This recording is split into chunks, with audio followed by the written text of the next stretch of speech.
Salut à tous, salut à toutes, j'espère que vous allez bien. Je voulais faire un sujet différent de celui de la dernière vidéo, étant donné que c'était un sujet vachement sensible. Je m'attendais pas forcément à ce qu'il y ait énormément de retours là-dessus, mais je me rends compte en fait qu'il y a beaucoup de commentaires que je dois modérer. J'avais demandé expressément à ce que vous ne mettiez pas de lien, vous ne mettez pas de choses pour faire des recherches sur les écrits bibliques ou des trucs comme ça. Tout simplement parce que, déjà de une, c'est chiant.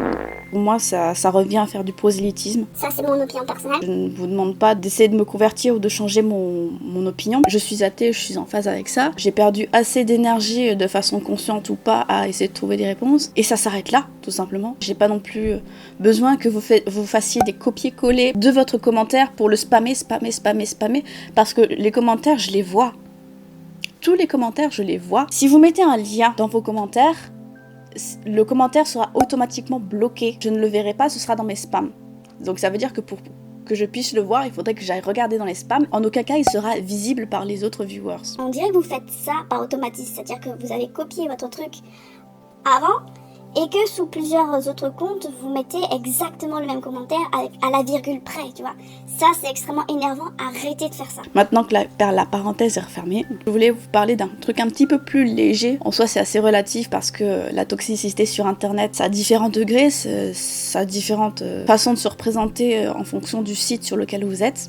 Par exemple, sur Twitter, ce sera pas la même toxicité que sur les jeux vidéo. Le problème avec Twitter, c'est que tu as énormément de gens qui partent de rien, qui peuvent avoir n'importe quel âge, n'importe quelle classe sociale, et qui utilisent en fait Twitter pour se défouler. Et ça se voit parce qu'ils chopent tous les bad buzz, tous les trucs un petit peu polémiques sans être polémiques, c'est-à-dire que c'est quelque chose qui sort un petit peu de l'ordinaire, mais étant donné qu'ils ont vu 2-3 personnes cracher dessus, ils vont se dire « Ah, peut-être que j'aurai un peu plus de followers, un petit peu plus de célébrité, fame, si moi aussi je crachais sur cette personne-là. » Alors qu'en fait, ces personnes-là, quand tu les vois dans la vie réelle, ils sont même pas capables de te dire un dixième de ce qu'ils ont dit en ligne sur Twitter. En fait, Twitter, c'est juste je grappille des gens, pas forcément pour les bonnes raisons, pour avoir, on va dire, peut-être 10 minutes maximum de gloire. C'est pour ça que j'ai complètement abandonné Twitter, c'est-à-dire que j'ai toujours un compte là-dessus, mais je m'en sers plus pour interagir avec qui que ce soit, c'est-à-dire que je poste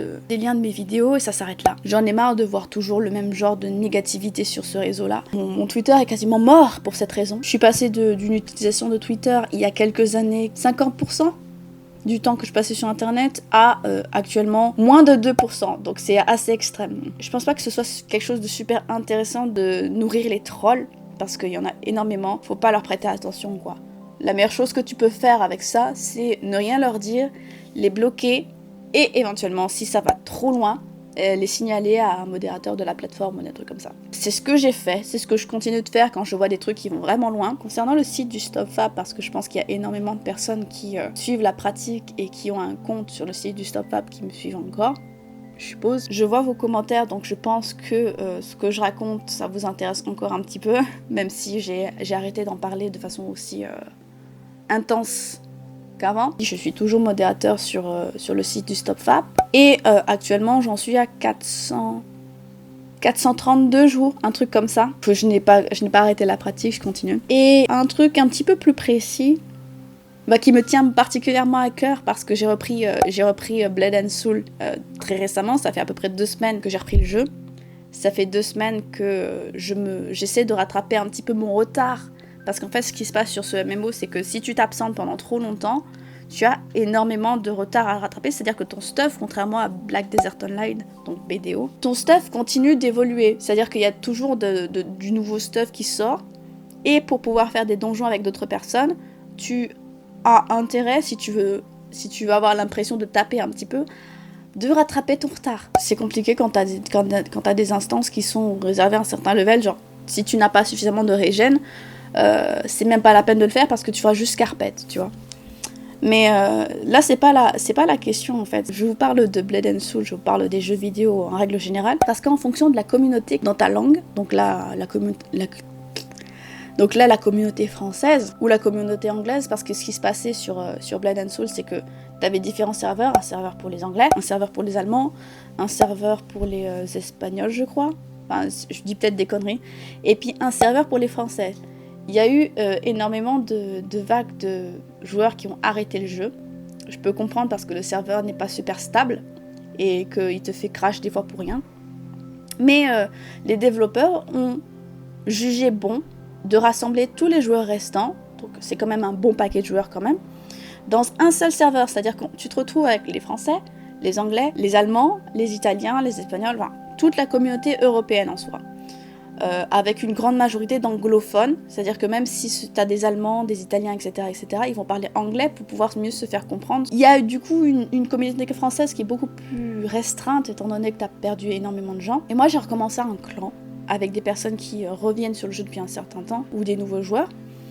Et je m'aperçois que c'est quelque chose qui ne change pas, étant donné que tu as le cash-up qui est extrêmement présent. En fait, c'est un peu devenu un jeu pay to win, c'est-à-dire que tu peux payer des sommes folles quand tu regardes le cash-up pour pouvoir avoir un stuff décent vite, sans te casser le cul à faire du farm. Je te parle pas de skill, je te parle pas de temps à comprendre comment ton personnage fonctionne, à comprendre comment tu peux avancer avec ta classe, même si par exemple c'est une classe que t'as jamais jouée et que clairement t'as pas envie de te faire chier. Ces gens-là mettent l'équivalent d'un SMIC, voire supérieur, pour avoir le dernier stuff et pouvoir avoir le plaisir de taper. Est-ce que ça veut dire qu'ils vont respecter les mécaniques ? Non, pas forcément. Mais là où la toxicité intervient, c'est pas forcément là-dedans, parce que tu fais ce que tu veux de ton argent. C'est pas mon problème. Voilà, tu fais ce que tu veux. Mais lorsqu'on s'est adressé à des personnes de mon clan sur le jeu, c'était juste pour trash talker le fait que tu fais pas beaucoup de dégâts. Tu fais pas beaucoup de dégâts parce que tu ne veux pas mettre de l'argent dans ton jeu pour avoir un max de dégâts le plus possible. Tu vois ce que je veux dire ? Tout le monde n'a pas la facilité de mettre je ne sais pas combien d'argent dans le jeu. Et du coup, ces personnes-là qui le font, parce qu'elles trouvent qu'il y a des gens qui ne le font pas, se mettent à te trash talk. Trash talk, c'est insulter ta famille, insulter ton jeu, d'insulter tout simplement. Moi, ça m'énerve parce que je suis là avec mes compères pour jouer tranquillement, pour pouvoir avancer à notre rythme. Et puis, je suis obligée de cacher tous les messages qu'on m'envoie sur le jeu en anglais, ou enfin en une langue différente du français, parce que je sais que dans 90% des cas, ça va être des insultes, ça va être des taunts, des trucs comme ça. Je vois pas l'intérêt, je me demande même si ces personnes-là n'ont pas quelque chose à compenser.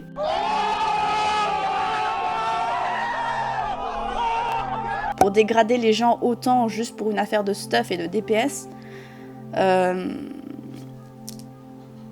que quelqu'un m'explique. Pourquoi je vous parle de Blade and Soul ? Parce que c'est un jeu sur lequel j'ai été pendant longtemps. Je crois que j'ai commencé à jouer en fin 2016 jusqu'à printemps 2018, donc ça fait 2 ans. Et en fait, le jeu n'était pas comme ça à la base. Je pense que le jeu a tellement donné l'accent sur le cash-up que ça a permis à la toxicité des gens de ressortir. Et on arrive à avoir des situations comme ça où tu te fais insulter pour rien. Ou limite, t'as peur d'aller faire des choses en donjon avec des gens que tu ne connais pas forcément. T'as pas envie de passer plus de mauvais temps que de bon temps sur le jeu, donc du coup t'arrêtes de jouer, ou alors tu te retrouves un petit peu esselé, à moins d'avoir un clan avec qui tu puisses jouer un minimum. Moi je vous parle des jeux vidéo parce que c'est un hobby que j'ai depuis super longtemps, même si c'est pas sur les mêmes jeux, j'ai toujours joué aux jeux vidéo.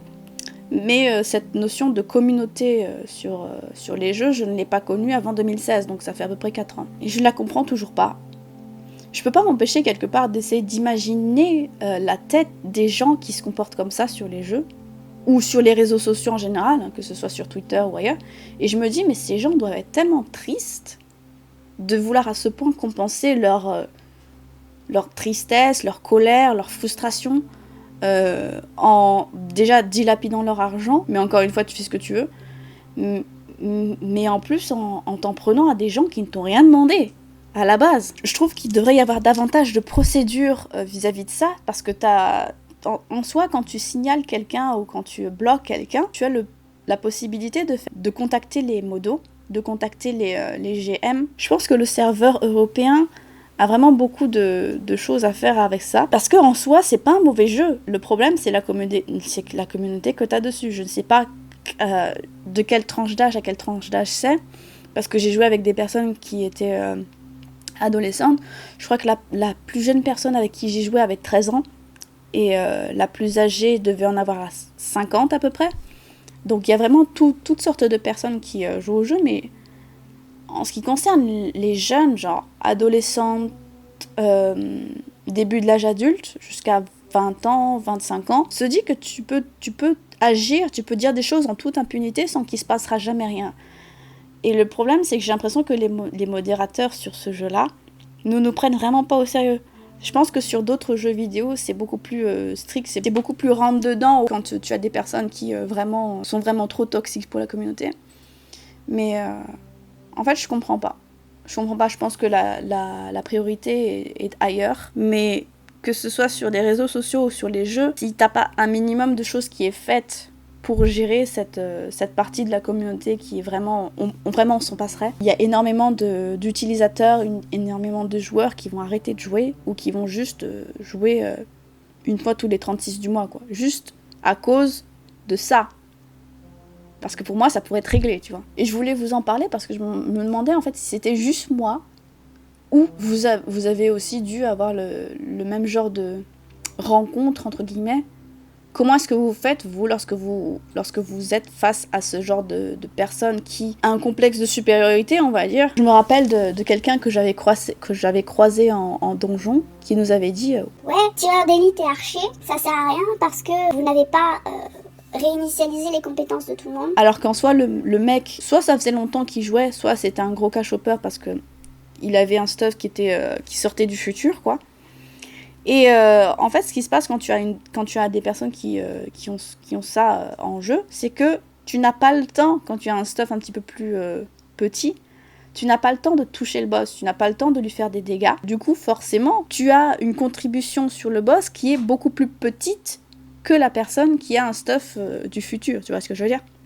Du coup, cette personne-là se plaint à cause de ça, et j'ai dû la report en fait, parce que je me suis pas fait chier, j'ai vu que le mec il commençait à insulter ses grands morts, je l'ai bloqué et je l'ai report. Je sais pas si ça a été pris par quelqu'un, mais voilà, c'est la raison pour laquelle je préfère jouer avec mon clan, parce que on n'est pas du tout dans cette optique-là. Si par hasard vous jouez à Blade & Soul, vous pourrez me dire si vous avez exactement le même ressenti ou pas. Et si ça vous intéresse de jouer à ce jeu-là, sans vous prendre tous les trolls, tous les trash talkers et tout ça, et que vous êtes français, bah essayez de me contacter en jeu. Hein. Mon personnage principal, c'est un assassin qui s'appelle Téléphone Rose. Pourquoi est-ce que je l'ai appelé comme ça ? Tout simplement parce que j'avais envie d'avoir un pseudo qui soit facile à retenir, qui fasse un minimum rigoler, tu vois. Ça n'a rien à voir avec le porno ni quoi que ce soit. C'est juste pour la blague, tu vois. Donc voilà, si ça vous intéresse de passer un tour et de jouer avec nous, de jouer avec moi, essayez de me contacter en jeu si vous y jouez. J'avais envie de vider un peu mon sac, je pense que c'est objectif réussi. Je voulais faire un truc un petit peu moins lourd, parce que franchement parler de religion, etc., c'est quand même un bon gros morceau, quoi. Et parler de toxicité en comparaison, c'est rien pour moi. Si vous avez des sujets dont vous voulez que je parle, des questions, etc., mettez-les-moi dans les commentaires, parce que je les lis tous. Et que je les modère si ça va trop loin aussi. Et je vous dis à plus dans une prochaine vidéo. Salut!